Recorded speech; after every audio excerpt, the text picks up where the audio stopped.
Hey everybody, welcome back to Magic Orthodoxy. My name's David, and today we're going to learn how to play Untamed Feral Factions.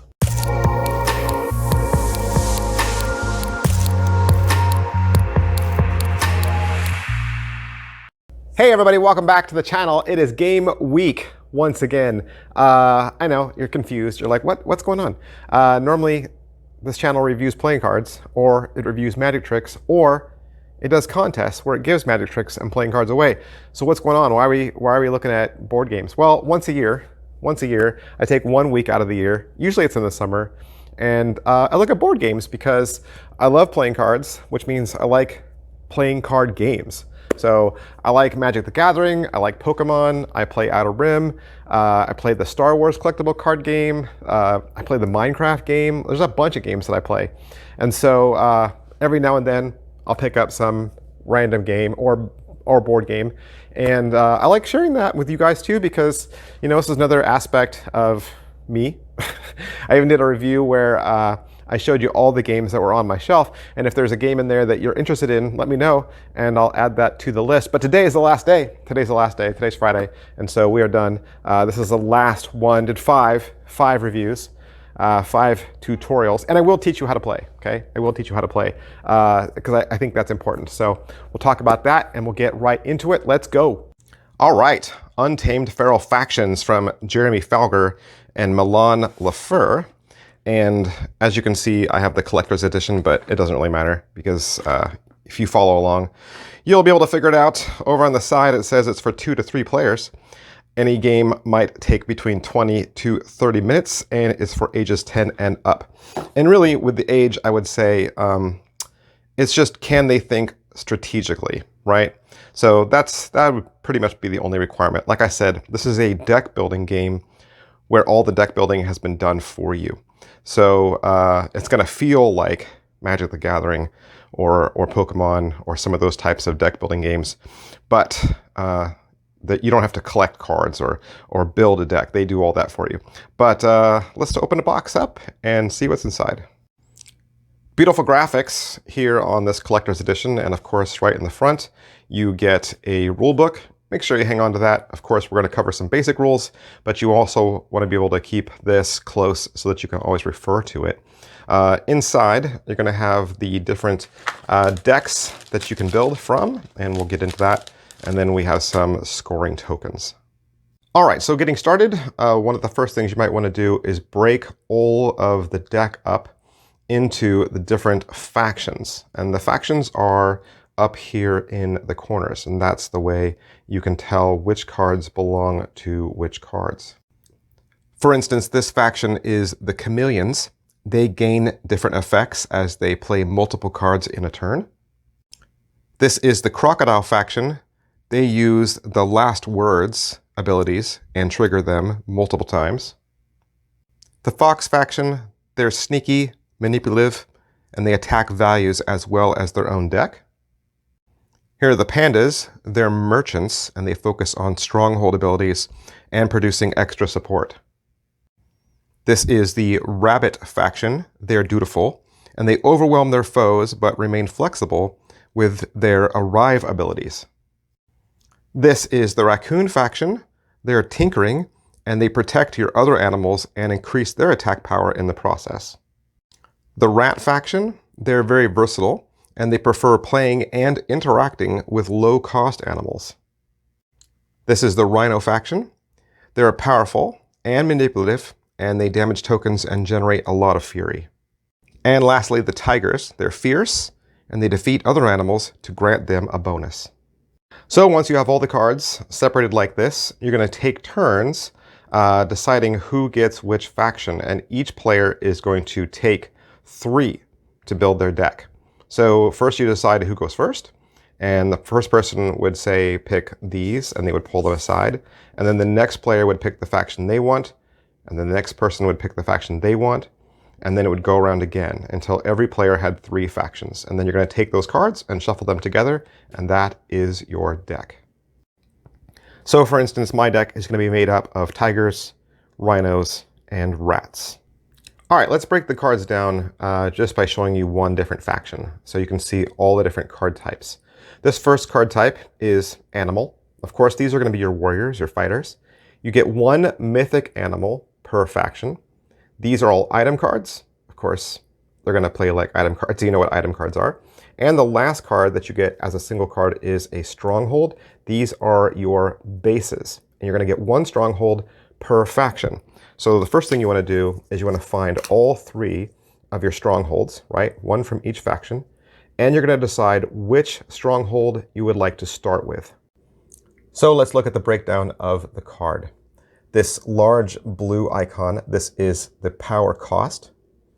The little star right here is the rally indicator. The red triangle over here, or this diamond prism shape, this is your attack. And then the green over here, this is your health. And this could also be some ability that you should read, just in case there is something special about this card. And if you're already familiar with Magic the Gathering or other similar games, when you put your card into play, into the battlefield, he begins, or she begins, exhausted, which would be noted this direction. So when you begin play, you'll have your draw pile. This is your power area.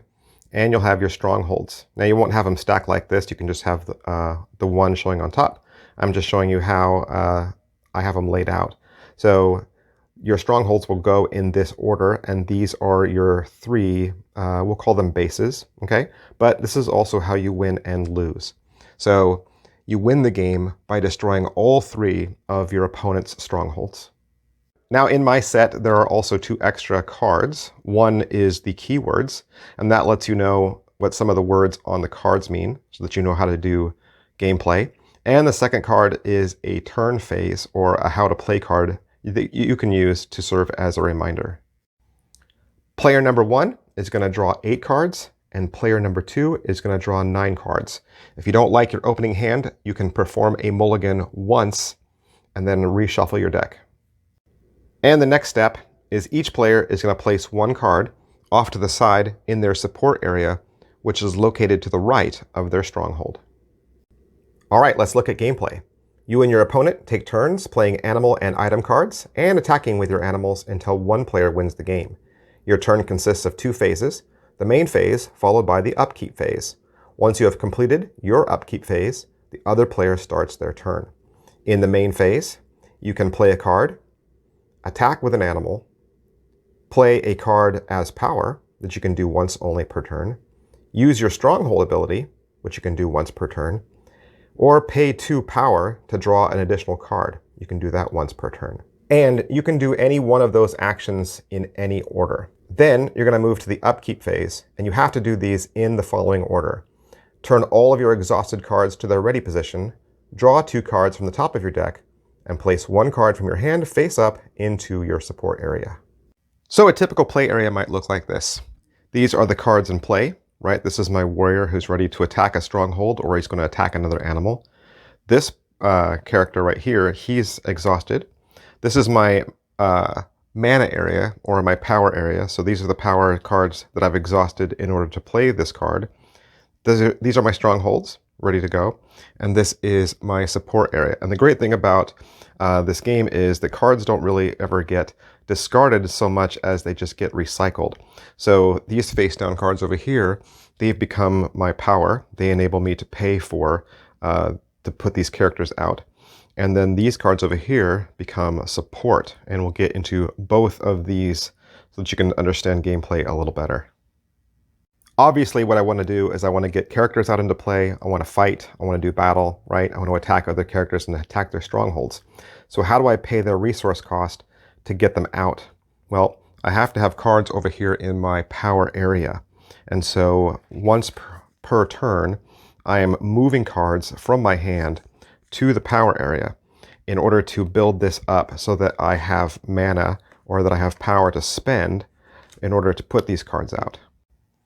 And remember, that was one of the rules in the main phase. So you play a card, you can attack with an animal, play a card as power once per turn. That's why you can do these in any order, is chances are at the beginning of your turn, you might want to play a card as power just so that you have a power card to use. Now, obviously on your first turn, you're only going to have 1 card, but then on your second turn, you'll have 2. On your third turn, you'll have 3 cards, and inevitably, you'll have a little bank of cards that you can use.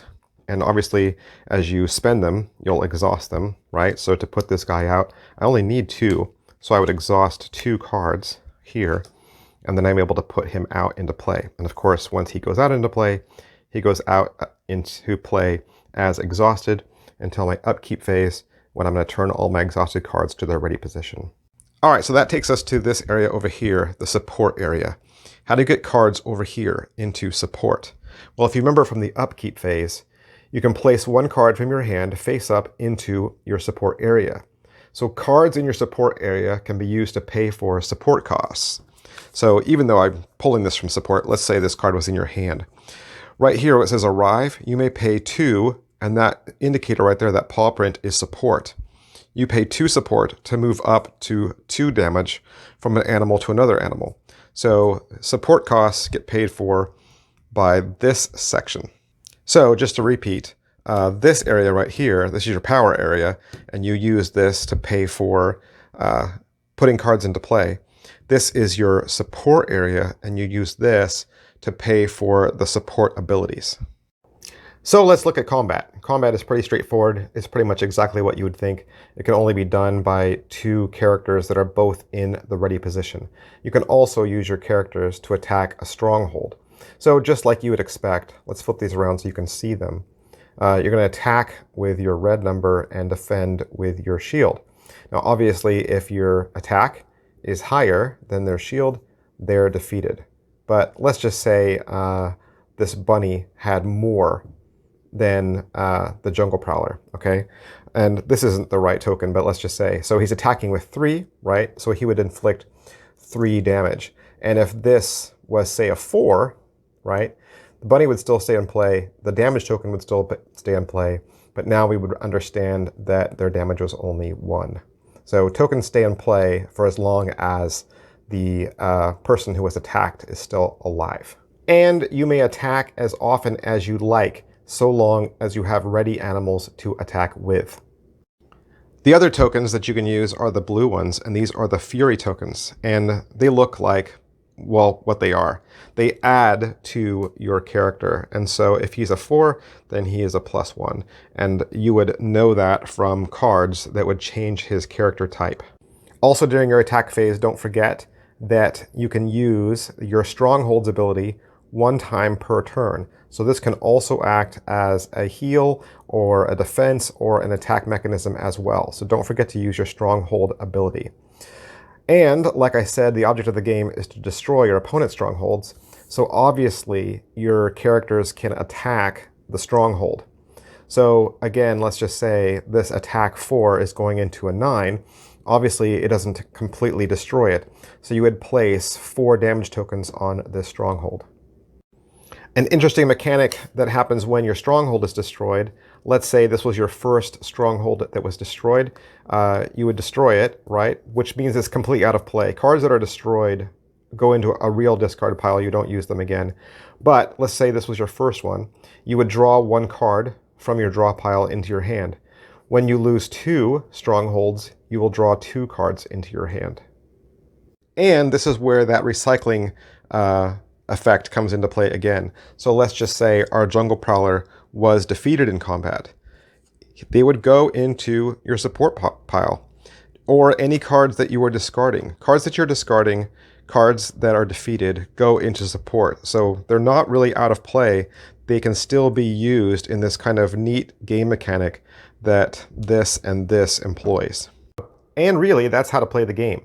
Don't forget to hold on to your instructions, because there's ways that you can modify the game, especially using the mythic mode. There's also an epic game modifier and a legendary game modifier. Should you get a little, like, not frustrated, but just, you know, like you feel like you've played this game and you're kind of ready to upgrade and move on to another level of playing, then I would definitely head over to the expansion game modes.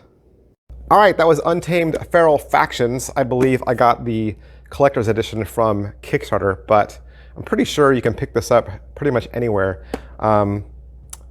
I know I got a copy from my brother-in-law, so I must have got it from somewhere. I'm sure you can find this around. But yeah, like I said, if you like deck building games, but you don't want to go through the whole process of like buying all the expansion packs, buying all the blister packs, worrying that you have the right cards, or worrying that one deck is way overpowered over another one, you won't have that problem with these. All the decks balance out really well, and you can mix and match. So if during one game you played with one set of characters, you might say, well, I really liked tigers, but now I want to try rhinos, and maybe I won't use rats. So you just mix and match, right? So that keeps the game interesting. And like I said, you can always go back to the back of the rules and look at alternate ways to play. There are some extra cards in here that I did not show you, just because they kind of take the game to another level, and I just wanted to get you started, get you going. So yeah, Untamed Feral Factions. Thanks for watching, guys. I'll see you next time. Bye.